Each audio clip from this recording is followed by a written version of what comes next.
A lot of people have been asking about the new rig that I'm using now, and basically I've gone back to as much analog as possible because the sound is better. Some people would say, well, the audience would never notice it, but it's not that, it's you notice it.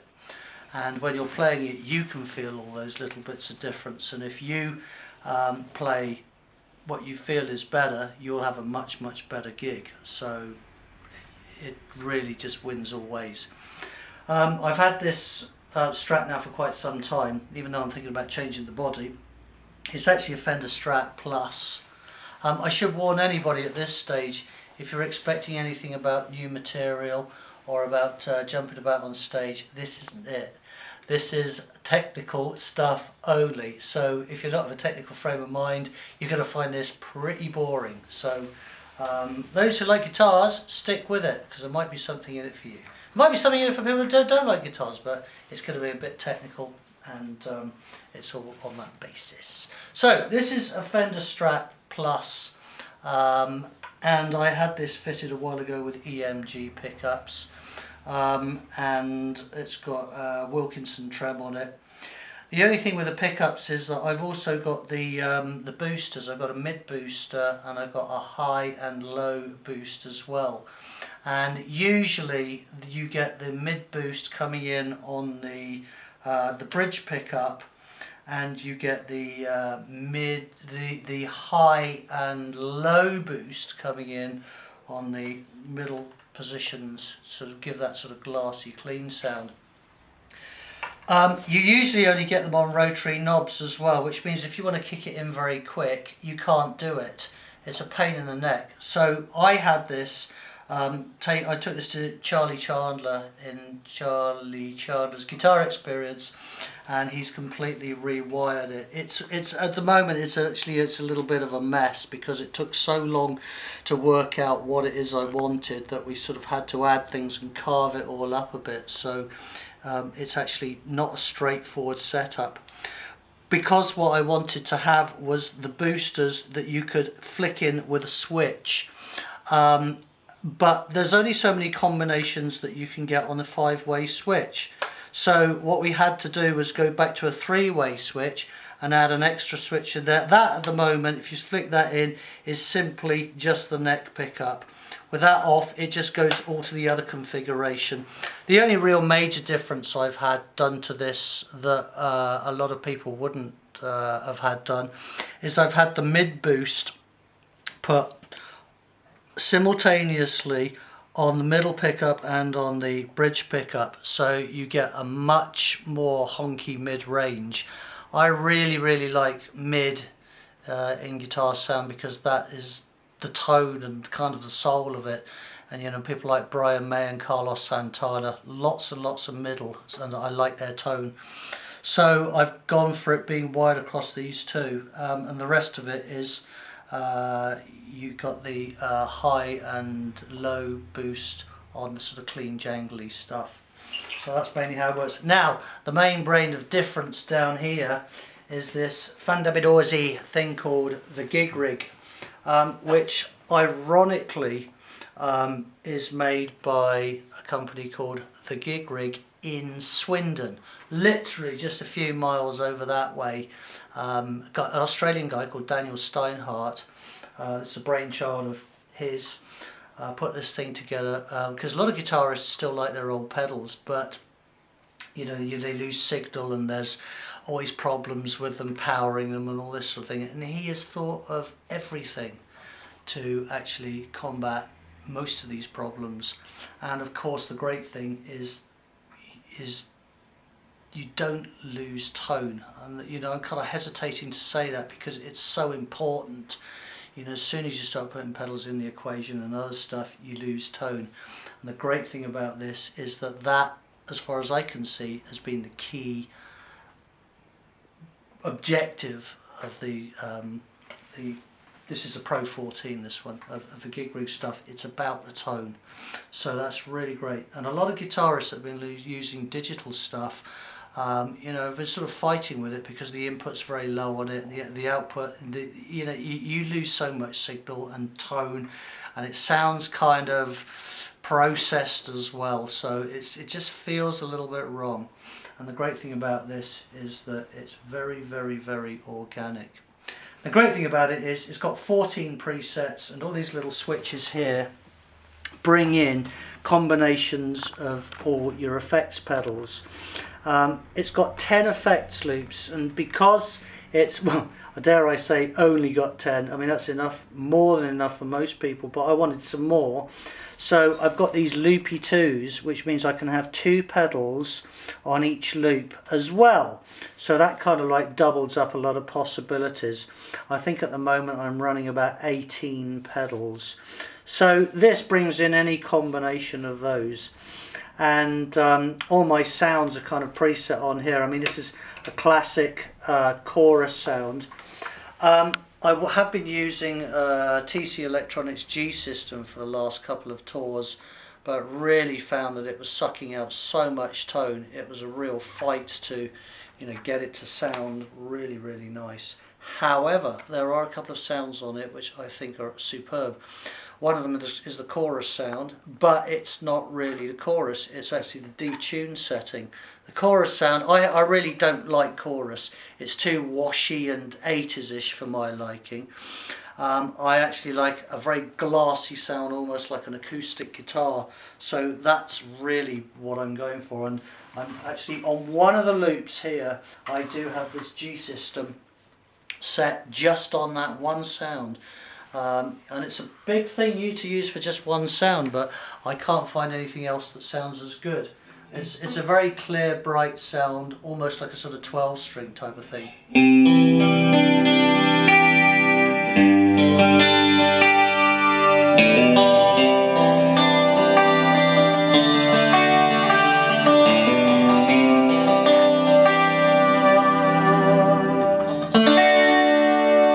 So it's actually not particularly chorusy, it's just got that kind of like lovely acousticness about it.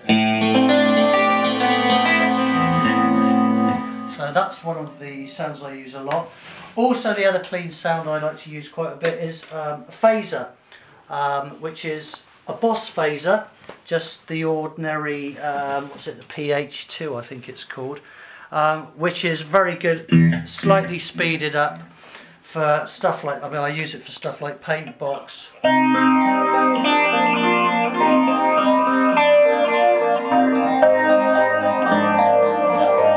mean, on that I'm using actually just the bridge pickup because it just gives it that kind of like warmer sound. Typical thing to do would be to use the high-low boost on there and just play it like a Strat.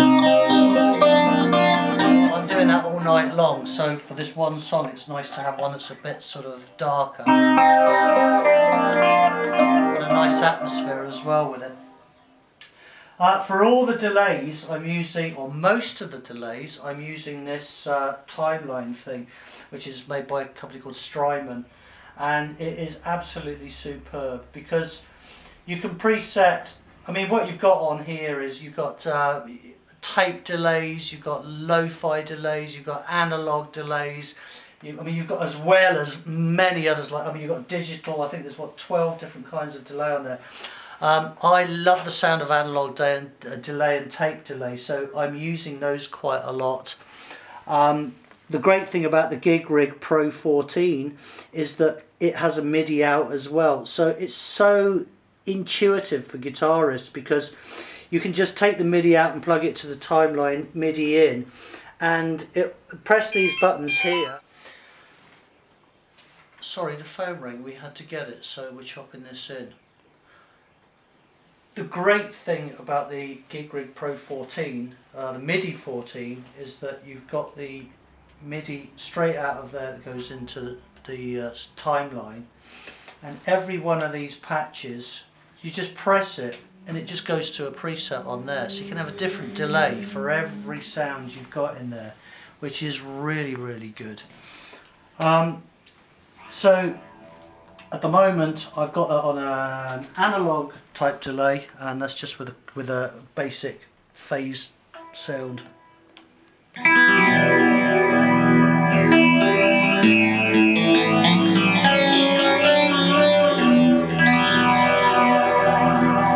clean sounds that I'm using quite a lot is the Tremolo vibrato. There's a company in Canada that make these, called Diamond, who make these pedals really superb. I bought 4 of them actually. I did buy the chorus pedal, even though I'm not really that keen on chorus, because one day I'll dig it out and start playing around with it, and there'll be a sound in there somewhere that I like, perhaps. And I'm just addicted to pedals now, so I just can't stop getting enough of them. But I bought a Diamond Boost EQ, and I bought a Diamond Tremolo, and I bought a Diamond vibrato pedal, and I absolutely adore the vibrato. Is gorgeous because it's sort of got the same feel as chorus, but it's far more interesting, I think. And you basically just get a wobble on the note. And I use it in places like Green and Pleasant Land, just on the neck pickup there, which is a really kind of warm, bright sound. So you get a sound like this. No, you don't. That's the tremolo. You get a sound like this.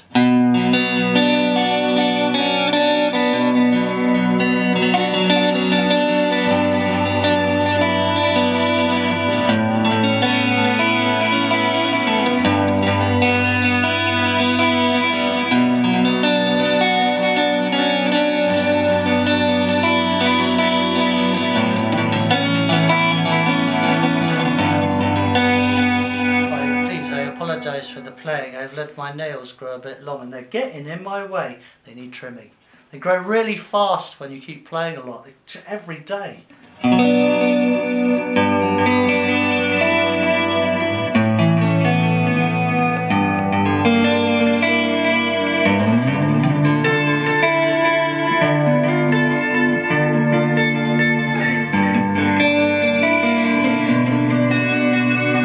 Play with that for hours. It's just such a lovely sound to sit and play, just writing stuff. What I've also got on the same loop is the tremolo as well. Equally, that's Diamond as well. There's so many sounds you can get out of the tremolo. I've got it set on a basic one at the moment, but I would use that, for example, in Freak Show.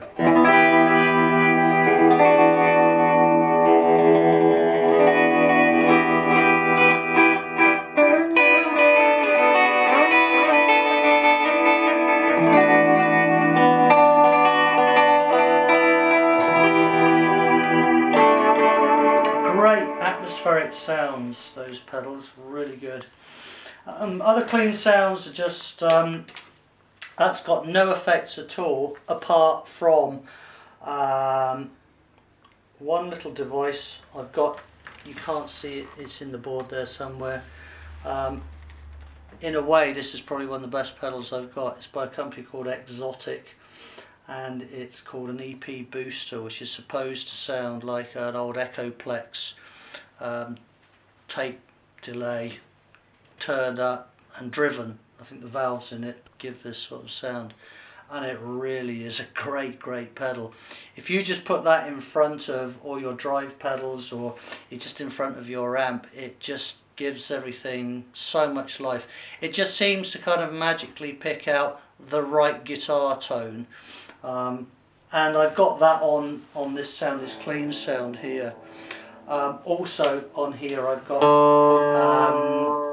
a tape delay, and you can hear it bend. I mean, like original old tape delays, when the tape starts to get worn out, it starts to crinkle and starts to wobble a bit. So if you listen to the note,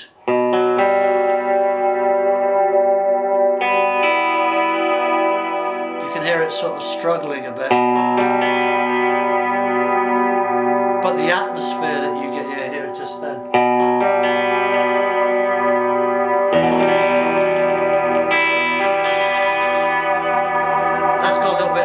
Booster on it, which just gives it a little bit of an edge.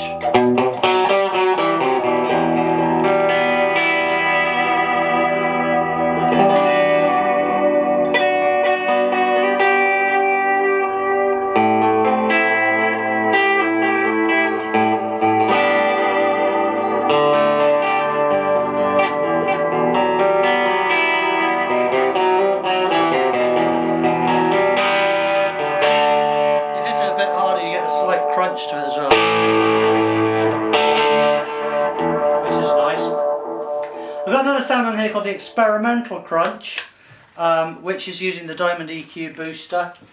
Really kind of experimental means that I'm still always playing around with that. Usually I'd be using the lo-fi thing on the timeline, but I've set that for something else because I use it in Green and Pleasant Land at the moment for the big chorus. It's got that kind of big strummy kind of edge sound.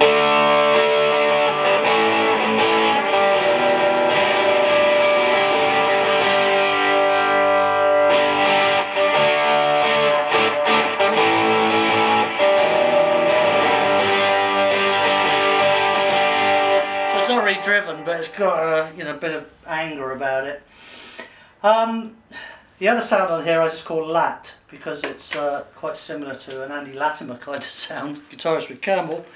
It's got a drive to it, but it's kind of quite clean as well. So it's using the EP exotic booster, but it's also using another pedal I'm using a lot at the moment is an Ibanez Tube Screamer, which is a fantastic pedal for fattening up strats and just fattening up sort of thinnish lead sounds, and it really kind of tidies up the bottom end of any kind of distortion and just makes it sound really good, and makes guitars sing as well at the top. It's a great pedal. And the clean sound, the Lat sound sounds a bit like this.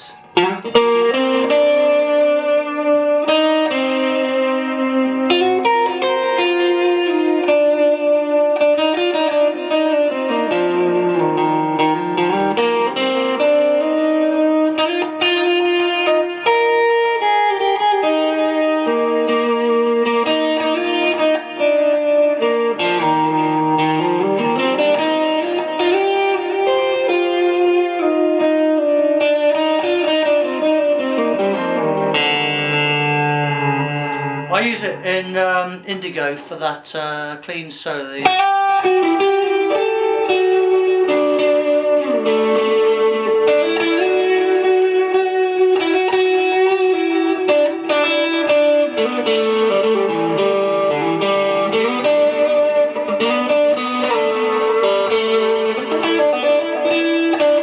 adds so much low end as well, it's lovely. The next sound I'm using on here is I actually call this one Oldfield, because I've only kind of named these as sort of reference because then I don't know what else to call them. The tape to type out the names doesn't go long enough, so I've just got to kind of abbreviate them to sounds I recognise straight away. The reason I call it that is because Mike Oldfield uses this compression sound, which is on this loopy 2. Quite a lot with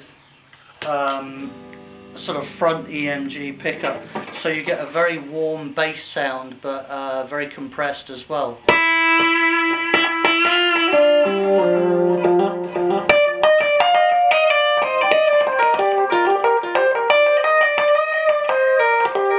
And that is a Boss compressor, that just the normal CS2, is it? CS3? Compressor sustainer. I can't see it, it's buried under there. But it's one of the Boss 4 knob ones. I actually use that with a bit of phasing in it for the solo, not the solo paint box, but the first little guitar lick in paint boxy.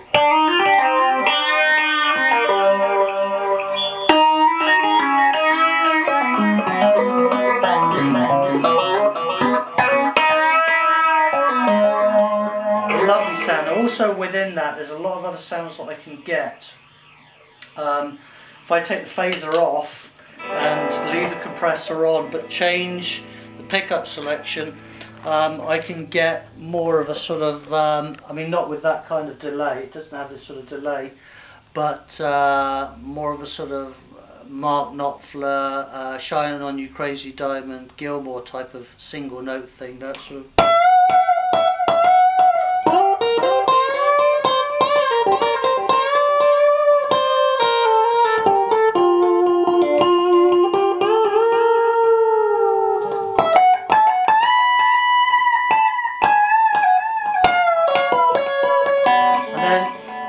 compressor off, put the EP booster back on, you get that sort of Knopfler type thing.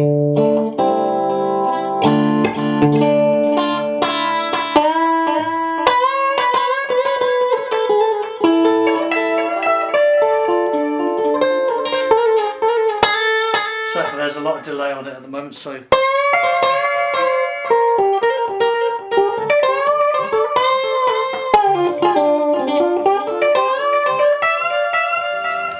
So that's that. Then I've got the drop tune here, which is this Morpheus, which, let's just set that up. That's set at the moment to go 3 semitones down, and oh, actually I've set it up for something else with Pendragon. Set the current set, so you can't hear that. But basically, it's a drop tune, and it takes everything down. It's quite handy for stuff like I use it for a little bit in Comatose, and I use it in Passion. But we're not using it. I shouldn't have said that, should I? Oh dear, forget that. Forget everything I said in the last 20 seconds. Then I've got just a crunch dry here, which is just there's no delay on it, which I use for stuff like Freak Show.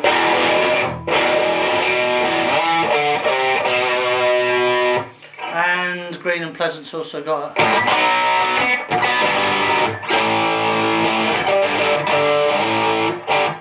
and I got Crunch Lead here as well, which is one of the Tube Screamers, the EP booster, and the Dirt sound, which is coming from a Colford MK50H2.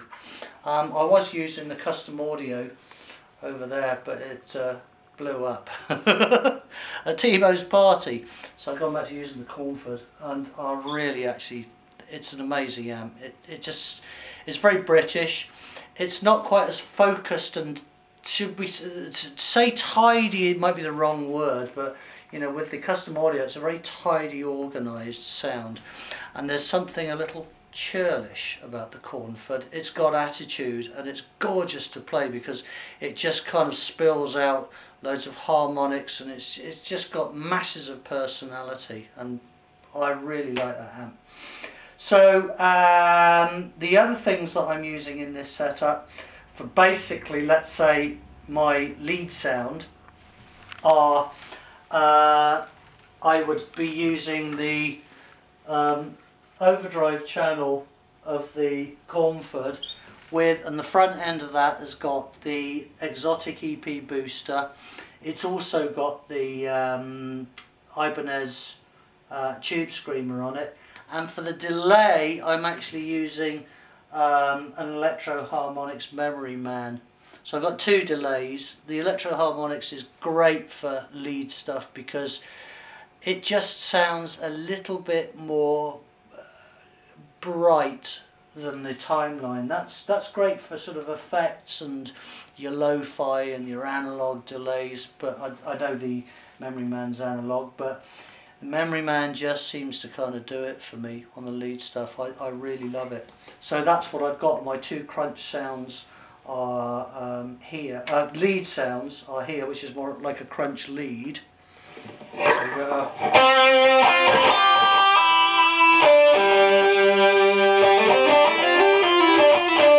got the amp turned down quite low at the moment, so there isn't any real sort of bass response from this. If I go up, you know, a few more dB, it'll blow the camera up. If I go a few more dB, it'll actually just sound a lot bassier. So you've got to bear that in mind.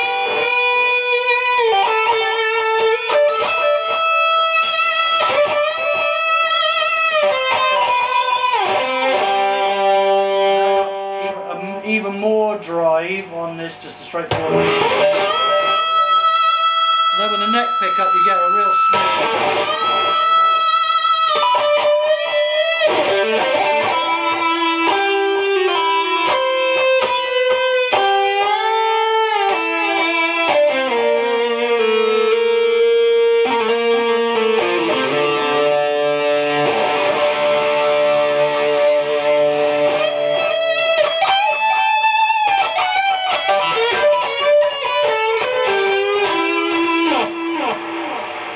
flat. The only other thing I've got in here is a couple of I've got a Boss Harmonist and a Boss Super Shifter, which the Super Shifter's okay. It could be better, but it does the job. It's on stuff like Breaking the Spell. I use it for that harmony.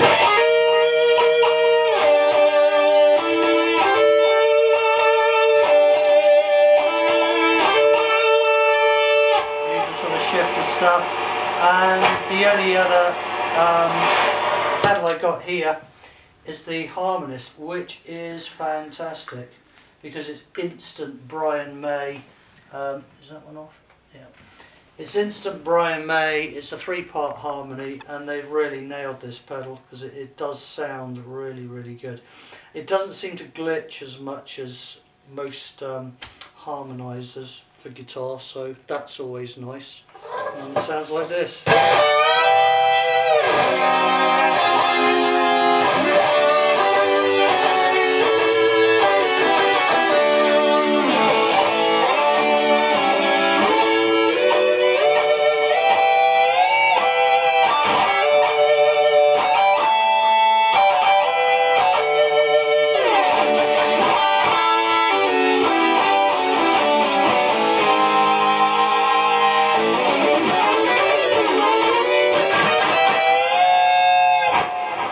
Great pedal. Sorry about the playing today. I just feel a bit fingernails are grown, and you know, just not for old strings. All the excuses. Not really feeling it today. Just a couple of other things in here that might be of interest to you. I'm using here a Samson. I think it's an AP1 wireless system. But I've just bought one of the new Line 6 G50s, which is supposed to be amazing. So I'm hoping that's going to sound even better. And a couple of other things. I've got the Boss volume pedal there. A Dunlop. Is that a Dunlop or a Vox? I can't see. I use both. Yeah. That's a Dunlop Crybaby wah-wah. Just a standard wah-wah pedal. Also in the board here at the back. So I've got 2 tube screamers. Set different levels.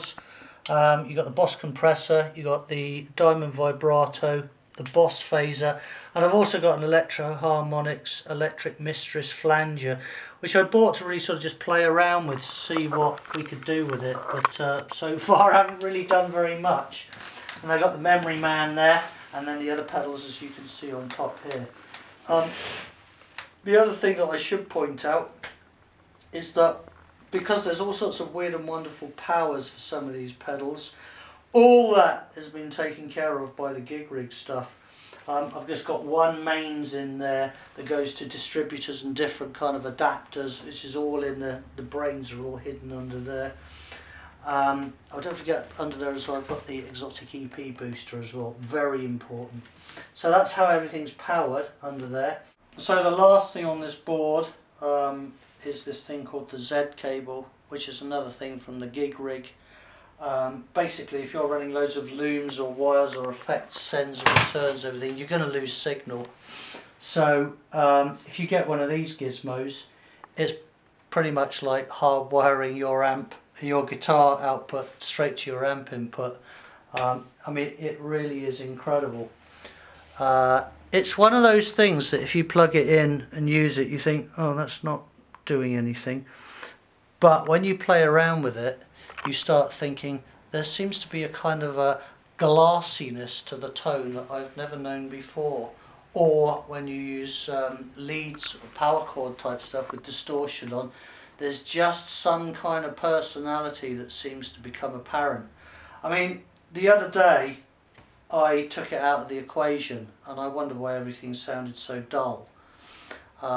You know, it's an amazing thing, really excellent. And the GigRig are kicking out some fantastic stuff, you know, and if you're into this sort of, most guitarists are, I think, most guitarists like pedals because they've just got knobs that you can twiddle with instead of drop down menus and all these sort of like computer ways of looking at guitar sounds. You know, they work in such a guitar friendly linear way. Oh, that's brilliant. I really, really like that. Great thing to get that. Z cable. And the only other thing is at the back of here I'm using a G-string decimator noise reduction thing, which I've turned it off because sometimes it just cuts out all my delays, so I can actually stomach a bit of background noise. I don't really mind that, but keyboard players always look at you as if to say your equipment is broken because it's going and I think my equipment is working. It's the difference between keyboard players and guitarists, see? They're very kind of drop-down menu. They're drop-down menu, and guitarists are knob fiddlers. And there we are, that's it, the rig.